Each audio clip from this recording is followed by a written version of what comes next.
Hi, I'm Kit Bell, and welcome to my channel. We're coming to the end of my first year on YouTube, and I'd like to thank you for watching, liking, and commenting on my videos. So my last video for 2024 is going to be 3 things that I find really helpful when putting together collages. The first thing is about finding the nuggets. The second tip is about trimming prints on tissue. And the third tip is attaching tissue without wrinkles. So if any of those are of interest to you, stay tuned. So I've made lots of papers over the last little while, and some of these papers are really very beautiful in themselves, and some of these papers have very interesting areas in them. And you can see I've already cut some of these up for use. When I have in mind a certain basic shape that I want for my collage piece, and I've got these papers, now I've got to find the right piece out of the right paper. And to do that, I use these little L's. And they just let you go into the paper and search around and see what might make the right shape for your work. And then once you find it, of course, you go ahead and trim that out. Now I find small L's like this very useful for this size of paper.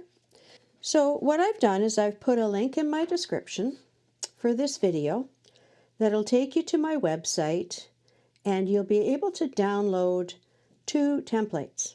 One is like this. You can just print it off on copy paper, but I would recommend printing it off on something a little heavier, perhaps cardstock. It just makes it a little bit easier to use, or even like a mixed media paper would be quite good. And when you print it off, then you just cut it on the lines with scissors or craft knives or whatever you like.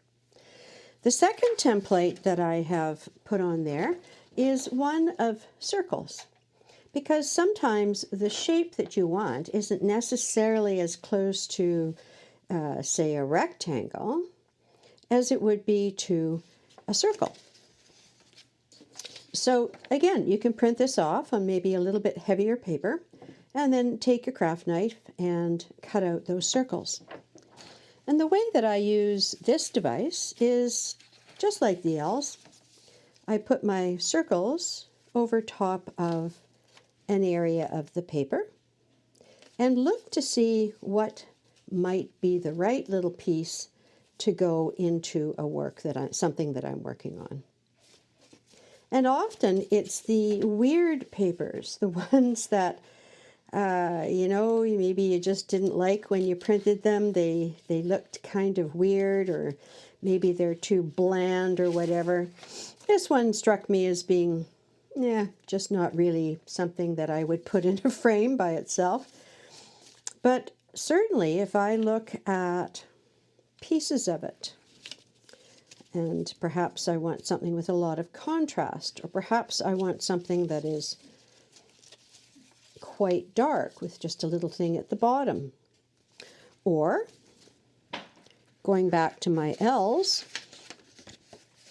perhaps I'd like a strip like that.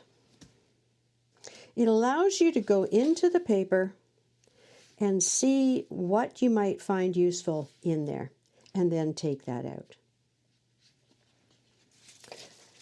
Now, a lot of people will use larger framing L's. This one was originally a piece of mat board. It was an old mat, and it was kind of messy. So I just cut it. I cut it here, I cut it there, and now I've got large framing L's that I could use to examine something like that.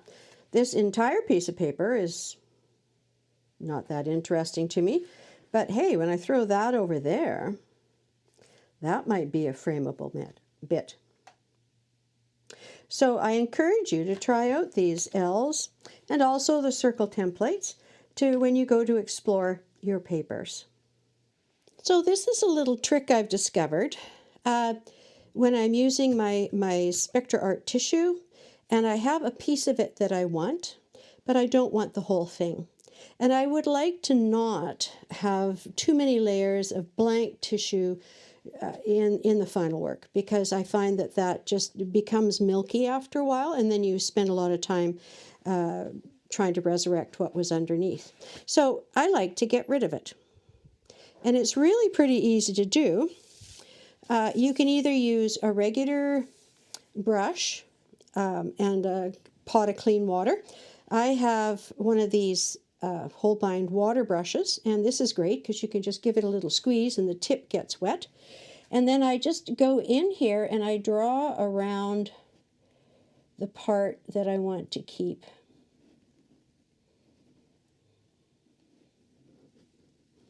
And you want to make sure that you've got it reasonably wet, but you can still get a fairly thin line here. When I've got a section outlined, I just gently pull it apart.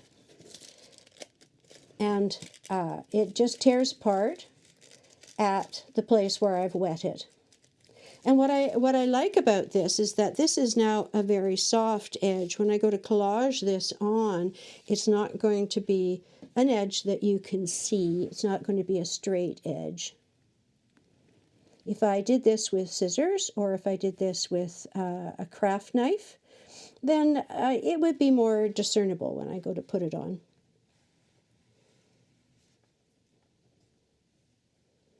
And I generally just do this a section at a time, because the paper will dry out pretty quickly, and then you've lost your advantage. So I just go around the edge. When I get close to a side or something like that, maybe I get over here and it's sort of as far as I want to go, I'll just bring it out to the edge. And you can do parts inside. Like if I really wanted to get fussy, I could take that part out. And, depending on what it might be covering up, I might go to that length. But usually I don't worry about the stuff that's inside the image as much as just the stuff that's on the outside.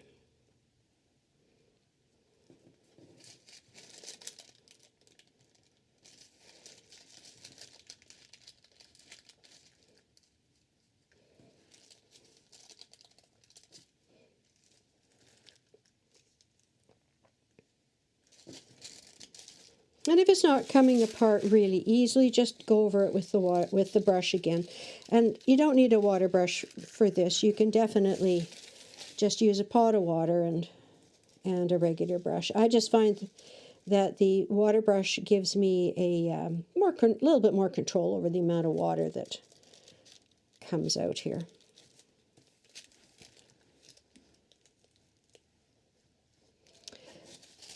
I create a lot of botanical tissues that I just throw things on the plate, because I know that I'm not likely going to be using them all in the same piece, so it doesn't really matter in terms of the relationship to each other. I can just take them apart like this when I'm ready. There we go.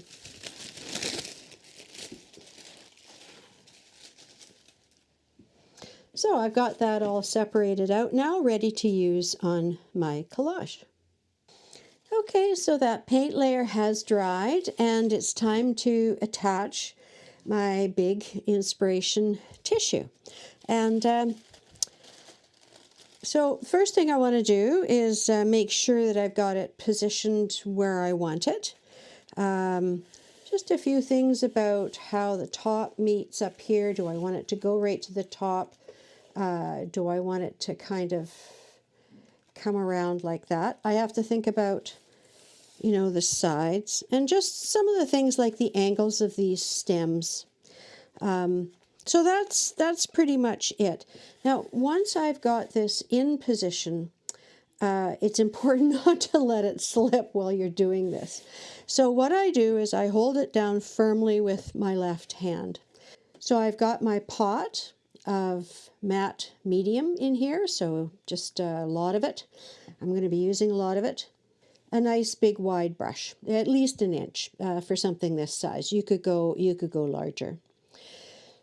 So I'm going to hold it down firmly, peel it back, and just hold it back for a minute at the top. And what I'm going to do is apply the gloss, or pardon me, the matte medium all the way across this upper part. And I'm not going to go too far down. I just want maybe 3 or 4 inches, something like that. And just kind of spread it out. And I'm not going to worry yet about the edges and the wrap. And I want to make sure there's enough of this on here to firmly adhere this paper. And the more medium that I have, the more transparent this paper goes. Then I keep holding it firmly with my left hand, and then I brush it up with my other hand to stick it down. And then take my matte medium and go over the top. This is where it becomes a lot more transparent. And the matte medium is, you know, it's murky, so you don't see that right away, but you'll see it when it's dry. It'll go quite transparent. So it acts as a bit of a veil of what's underneath. Now that's firmly held. So now what I can do is lift up this bottom part until I reach the sticky stuff. Might have to pull it up a little bit to make sure I've got all the different edges. And then again, I'll go down another chunk.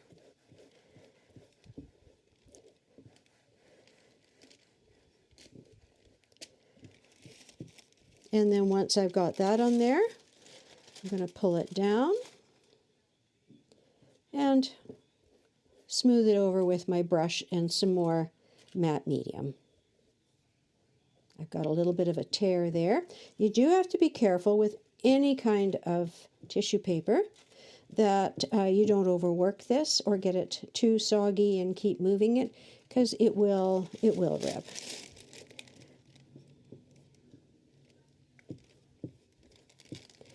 And there's no dawdling. You just have to get this done. So I like to just keep moving along with it fairly briskly.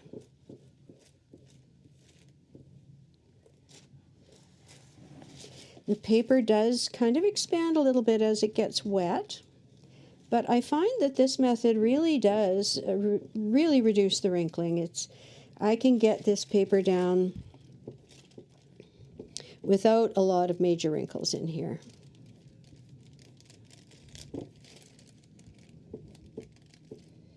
I'm not speeding this up at all. This is how fast I'm brushing it on.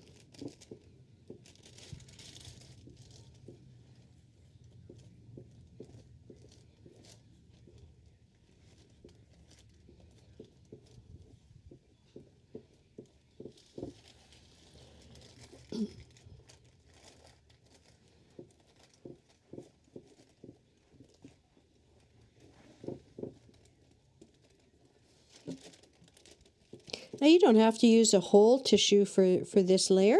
You could use just pieces. You could take some from one botanical and mix it up with some from another.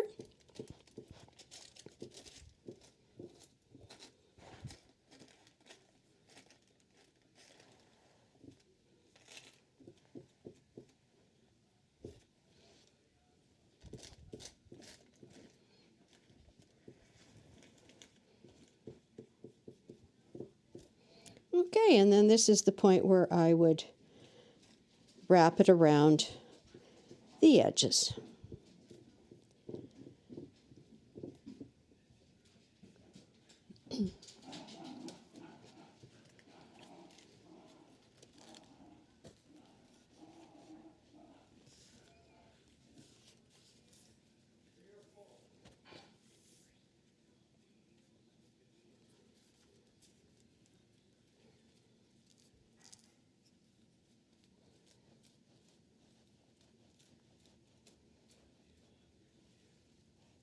I make these big tissues on my 16 by 20 inch plate, and I cut the tissue paper. The way the tissue paper works out, it turns out to be 15 by 20, which still gives me a nice large image.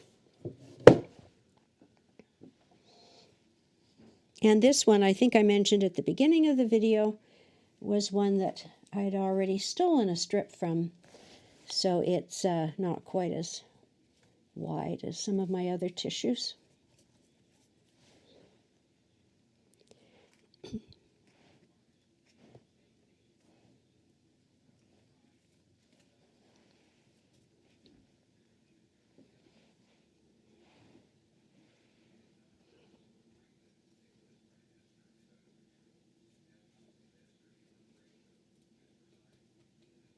There.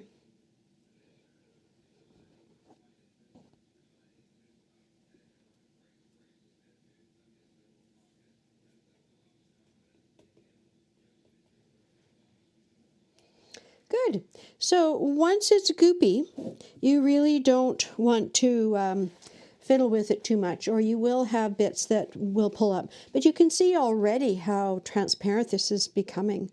And now my next phase would be to accent these motifs that I have from the inspiration tissue and highlight them a bit.